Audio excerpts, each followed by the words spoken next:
सत्ता आती है, जाती है, अहंकार चूर चूर होता है एक दिन।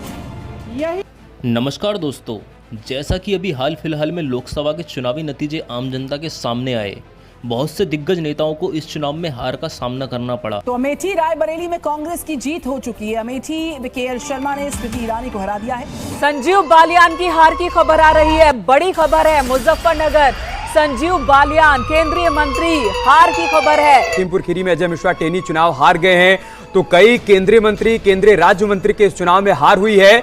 और कुछ नेता ऐसे भी रहे जिन्होंने इस चुनाव में इतिहास रचा। रिजल्ट को कैसे देख रही है? ये इंडिया की जीत हुई है और एनडीए की हार हुई है। नफरत फैलाने वालों की हार हुई है। देश का संविधान जीता है, देश का लोकतंत्र जीता है और इसे बोलते हैं मैंडेट।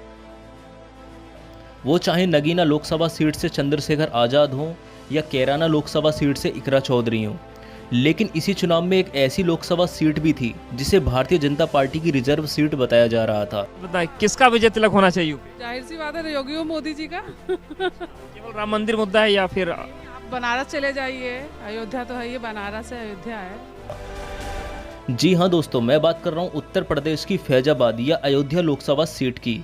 क्या थे भारतीय जनता पार्टी के इस सीट को हारने के कारण, कहाँ कमजोर रही भारतीय जनता पार्टी, यहाँ सब जानेंगे। और मैं वादा करता हूँ दोस्तों, अगर आपने इस सवाल का जवाब सुनने या जानने के लिए इस वीडियो पर क्लिक किया है तो आपको इसका जवाब ज़रूर मिलेगा।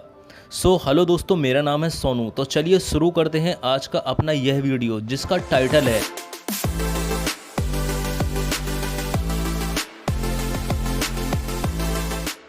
सबसे पहले बात करते हैं कि किसी भी चुनाव को हारने के क्या कारण होते हैं।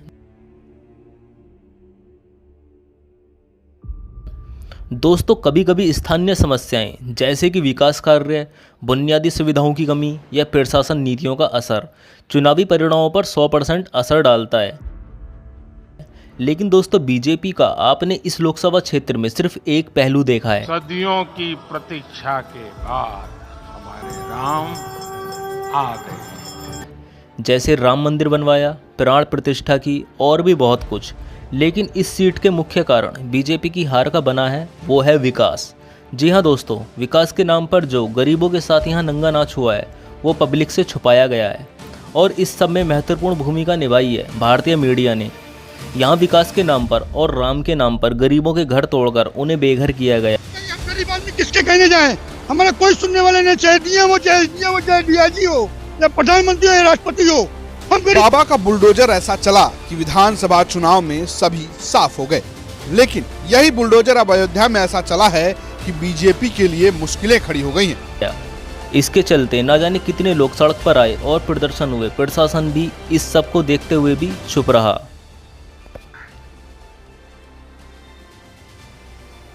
जैसा कि आप सभी को पता होगा कि फैजाबाद लोकसभा सीट से बीजेपी ने लल्लू सिंह और समाजवादी पार्टी ने अवधेश प्रसाद को प्रत्याशी बनाया था। आगे बढ़ने से पहले बात कर लेते हैं दोनों ही प्रत्याशी की लोकप्रियता की। जी हाँ दोस्तों, इसमें कोई शक नहीं है कि लल्लू सिंह की लोकप्रियता में कोई कमी है। अवधेश प्रसाद को तो वहाँ 90% लोग जानते ही नहीं हैं। लेकिन जैसा कि मैंने आपको अपने पहले पॉइंट में बताया कि वो कार्ड यहाँ नहीं चला, जैसे कि प्रभुराम, श्री राम मंदिर, विकास कार्य ना होना। दोस्तों, मैं आपको बता दूं कि राम मंदिर एक आस्था का विषय है, हम उसे विकास की श्रेणी में नहीं रख सकते। लल्लू प्रसाद ने अपनी पिछले कार्यकालों में सिर्फ यहाँ लोगों को जहर परोसा है, ना कोई काम किया है और ना कोई विकास का ऐसा कार्य किया है जिससे कि वहाँ के लोग याद रख पाएं। चला रहे हैं, बनते भी अयोध्या को देखा है और काफी स्वर्णिम रूप से अयोध्या को भी विकसित रूप में देखते हुए देखा है। लेकिन आप लोग को बता दें, बीजेपी के सरकार थोड़ा दिक्कत में है और अभी यहाँ पर थोड़ा गिरावट आ चुकी है और इसके जिम्मेदार है यहाँ का भाजपा का कैंडिडेट, क्योंकि वो ना तो हम लोगों से आए दिन जाम रहता है, ना तो कभी वो बंदा आकर के कभी किसी से मिला।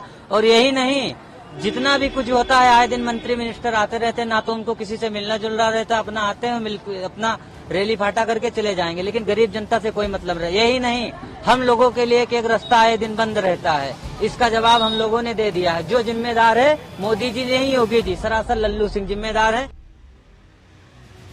दोस्तों, वोट बंटवारा फैक्टर चुनाव में बहुत अहम रोल पैदा करता है। अयोध्या की कुल जनसंख्या 2011 के अनुसार 24,70,996 थी और अगर जातीय समीकरण की बात की जाए तो 84% हिंदू और 14% मुस्लिम आबादी है। ओबीसी मतदाता 26% है, जिनमें यादव कास्ट वोटर 13% हैं, दलित 4% और सवर्ण मतदाता जो करीबन 29% हैं। बात करें 2019 के लोकसभा चुनाव की तो मोदी लहर और राम मंदिर कांड के चलते लल्लू सिंह ने 65,477 वोटों से यहां जीत हासिल की थी।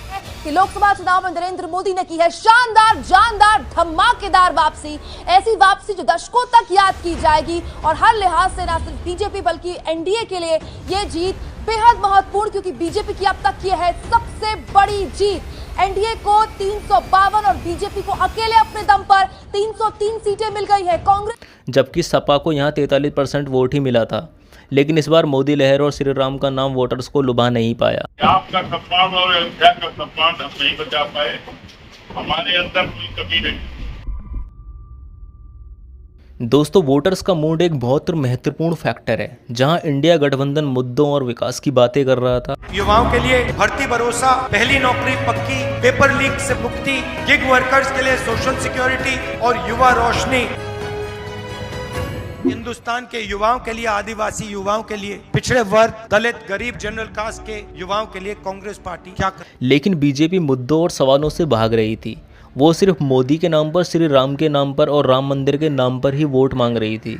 4% मुस्लिम रिजर्वेशन हमारी पार्टी ने ही खत्म किया है, सच कह रहे हैं। जो भी भारत के लोग बीजेपी के खिलाफ बोले या तो सरकार के खिलाफ बोले, बाहर जाकर बोले या कहीं भी बोले, जब उसके खिलाफ बोले आपको लगता है कि ये देश के खिलाफ बोल रहे हैं, तो या आप भारत का नाम बदल कर बीजेपी रख दीजिए। क्योंकि ये पिछले 10 सालों से चल रहा था। ना वहाँ कोई रोजगार था, ना महंगाई पर कोई रोक थी। मॉब लिंचिंग हो रही थी, प्रदर्शन हो रहे थे, ये सब फैजाबाद की जनता देख रही थी। मॉब लिंचिंग में एफआईआर दर्ज की गई है। तो 12 मई को गोडरी गांव में मॉब लिंचिंग का ये मामला हुआ था और बच्चा चोरी के आरोप में बांधकर ये मारपीट हुई थी। तो आपको बता दें कि सरपंच समेत 4 लोगों पर हत्या का केस दर्ज किया गया है। और नजर बनाए रखें, किसानों के विरोध प्रदर्शन के समर्थन में मुंबई की जो मजदूर यूनियन है वो भी अब सड़कों पर है। मुंबई में मजदूर यूनियन ने पोस्टर बैनर लेकर किसानों के समर्थन में प्रदर्शन किया। फैजाबाद में सड़कें चौड़ी करने के नाम पर जो गरीबों के घरों को नस्तो नाबूद किया गया, ये सब भी वो देख रहे थे। गरीब आदमी चले जा रहे हैं, मुद्दा क्या होने का? सबकी मकाने खाने के दाना मोहताज हो जाएगा, क्या करेंगे? बिल्कुल होगा। भाजपा बहुत गलत कर रही है व्यापारियों के लिए, जिससे फैजाबाद की जनता का मूड चेंज हुआ और उन्होंने विपक्ष को वोट किया। जैसा कि देश पिछले कई सालों से देख रहा था, जिनमें किसान आंदोलन, महिला पहलवान आंदोलन, मणिपुर दंगे, किसानों को कार से कुचलना, आतंकी हमले और मॉब लिंचिंग जैसी घटनाओं से न कि फैजाबाद बल्कि पूरा देश बीजेपी के अपोजिट गया। बात करें अयोध्या की तो राम मंदिर लोगों की आस्था है। वहाँ रोजगार, टूटी फूटी सड़कें, भाईचारा बिगाड़ना, गरीबों के घरों को छीनना, यही वजह थी कि समाजवादी पार्टी के अवधेश प्रसाद वहाँ 54,567 वोटों से बीजेपी के लल्लू सिंह को हरा देते हैं। दोस्तों, आगे आने वाली वीडियो में हम बात करेंगे अमेठी की लोकसभा सीट की। तो इसलिए अगर आपको यह वीडियो अच्छा लगा हो तो प्लीज़ यार वीडियो को एक लाइक और चैनल को सब्सक्राइब जरूर करना।